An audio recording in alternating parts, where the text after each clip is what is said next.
Ontem à noite, quando eu estava indo dormir, eu lembrei de um filme de 2010 chamado As Aventuras de Gulliver. Não sei quem já assistiu. Era um desenho mais antigo, né? Bem mais antigo, e transformaram em filme. E eu não lembro detalhes específicos do filme, mas é a história de um cara que está não muito bem sucedido. Se não me engano, o início da história começa em Nova York. Ele pega um barco em busca de uma história, acho que ele é da imprensa, repórter, alguma coisa assim, ele precisa fazer uma história legal. E acontece passa pelo negócio de Triângulo das Bermudas, essas coisas, e ele vai parar numa ilha. É como se fosse um acidente, ele surge, acorda numa ilha preso, numa ilha onde os habitantes da ilha, se eu não me engano, têm no máximo 15 centímetros de estatura. Ou seja, ele acorda gigante, né? Ele se torna um gigante, nesse lugar ele é um gigante. E pelo tamanho dele, obviamente que ele é mais forte que todo mundo, ele rapidamente se torna um destaque, se torna um protetor da ilha, ele é capaz de acabar com todos os problemas de criminalidade da ilha, ele se torna praticamente um deus nessa ilha. E aí eu me lembrei da metáfora que dizem que em terra de cego, quem tem um olho é rei. E ele, nesse caso, se tornou um rei, né? Estava em terra de cego, em função do tamanho dele, até que aparece uma pessoa do tamanho dele, um ser humano normal, surge na ilha, que é um cara mais forte que ele e tudo, e ele se vê diante do problema que ele não é tão fodão assim como as pessoas, como os habitantes da ilha estavam imaginando. E aí o filme vai para um caminho que tem sempre um final feliz, legal, bacana, mas eu me lembro exatamente desse ponto que me leva para esse quem em terra de cego, quem tem um olho é rei, porque você, quando todo mundo enxerga, a coisa fica um pouco diferente. Então, o que eu tenho observado? Parece que algumas pessoas, para poder se destacar, para poder se tornar o rei, começam a querer cegar outras pessoas. E eu estou falando aqui especificamente, eu estou triste fazendo esse vídeo, porque eu estou falando especificamente da profissão da educação física. Eu num processo que acho que é um processo contínuo que eu passo, que muita gente vem passando, que é um processo de autoconhecimento que é doloroso. Eu me vi muitas vezes conseguindo entender o comportamento dos outros, comportamentos ruins, em função de comportamentos ruins, sentimentos ruins que eu tinha e que eu precisei aceitar e entender. Mas tinha um comportamento que eu não conseguia entender, porque às vezes quando você não sente alguma coisa, fica mais difícil você entender aquilo que você não sente. E eu demorei muito para entender por que algumas pessoas têm tanta necessidade de diminuir o trabalho das outras. E essa história de cegar que eu acabei de falar, depois de muito tempo eu passei a entender. E essa é apenas a maneira como eu entendo. Se o meu trabalho ele não é suficientemente bom para fazer com que eu me destaque, então eu preciso pegar o trabalho de quem está se destacando e tentar destruí-lo. Porque se eu destruir aquele trabalho, automaticamente sobra o meu. E eu viro a pessoa com visão na terra de cego. E isso é triste porque muitas vezes o que eu faço já é bom o suficiente para aparecer, para gerar benefícios, para contribuir, né, com a profissão, contribuir com a população. Então, definitivamente, eu não preciso diminuir o trabalho de ninguém para o meu trabalho aparecer. E quando eu venho para a educação física, eu olho algumas coisas que eu venho vendo acontecendo há muito tempo, eu fico realmente muito triste. Eu não sei, eu prefiro assim, acreditar que é um problema de maturidade, porque muitas vezes eu vejo pessoas que eu olho e falo assim, cara, essa pessoa está querendo fazer o bem e não encontrou o caminho ainda, então eu prefiro acreditar nisso. Mas mesmo assim, eu achei que seria legal vir aqui hoje falar um pouquinho sobre esse assunto, e eu espero realmente não me estender muito, porque é difícil, assim, pô, Alan, porra, tá exagerando e tal, é porque são certas coisas, a nossa profissão, a educação física, e aí eu estou falando com todos os profissionais, nós precisamos entender que Nós não existimos, a educação física não existe para servir a ela própria.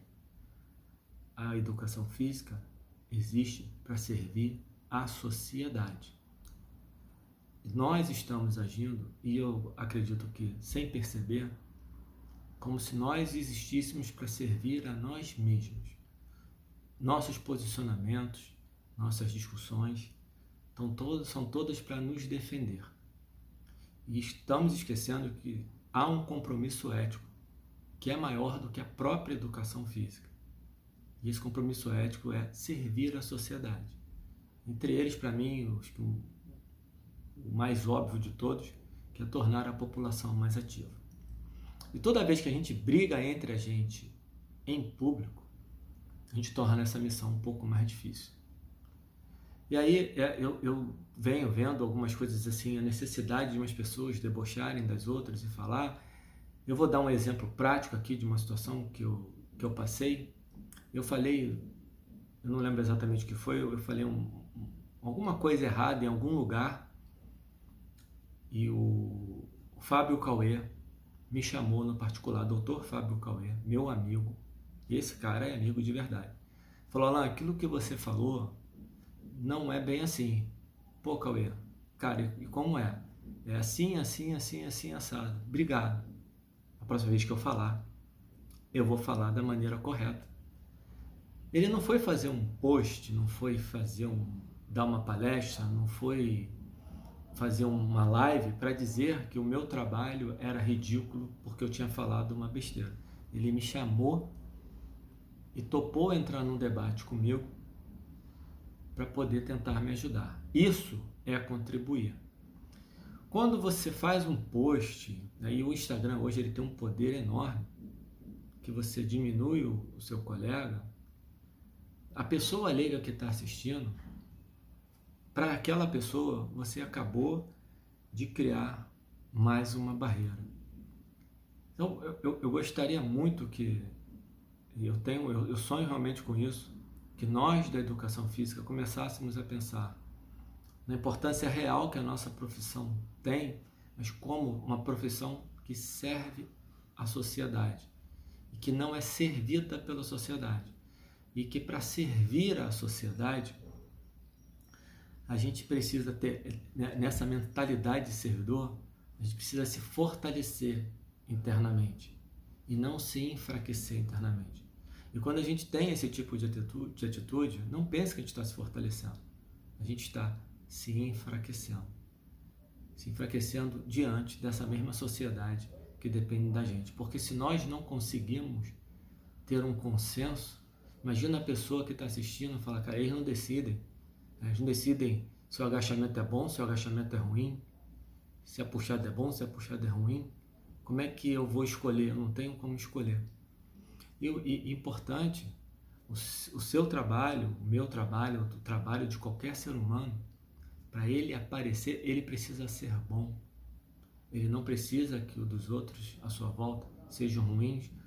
E ele, mais ainda, não preciso tentar fazer parecer aos outros que os trabalhos que estão à minha volta são ruins para que o meu seja bom. Cada um é bom do seu jeito. E falando rapidamente sobre a questão da prescrição, que é o que mais os professores discutem, e esquecem que tem algo que é muito além, que é o comportamento humano, que é muito mais importante. Aí, como não entenderam isso ainda, se comportam mal. E eu não estou dizendo aqui que essa postura é para o mal. Eu acho que é apenas um equívoco que é normal, faz parte do aprendizado humano. E eu torço para que esse aprendizado venha, para que a nossa profissão evolua, principalmente do ponto de vista humano. Uma profissão que ainda se preocupa muito do ponto de vista técnico.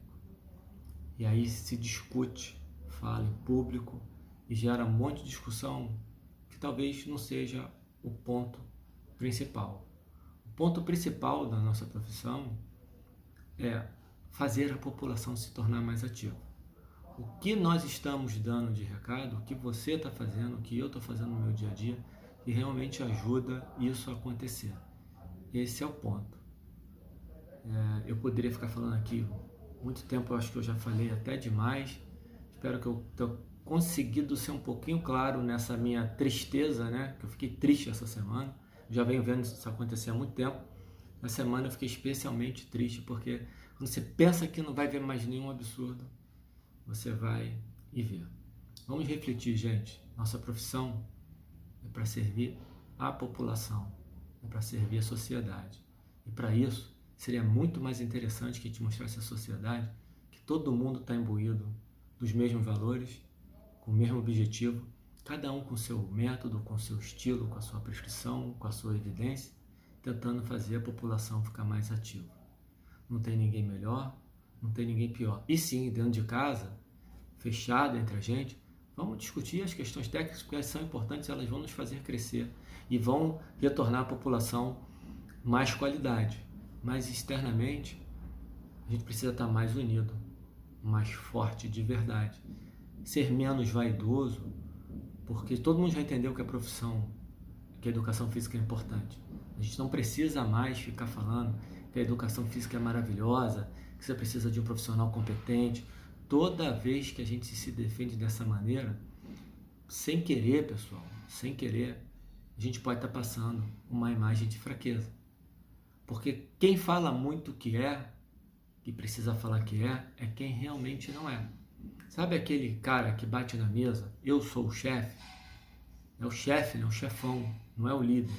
O líder não precisa falar que eu sou o líder. O líder ele fala sempre nós, ele nunca fala eu. Quando é que nós, da educação física, vamos realmente poder falar nós? Deixa essa reflexão um pouquinho aí para vocês.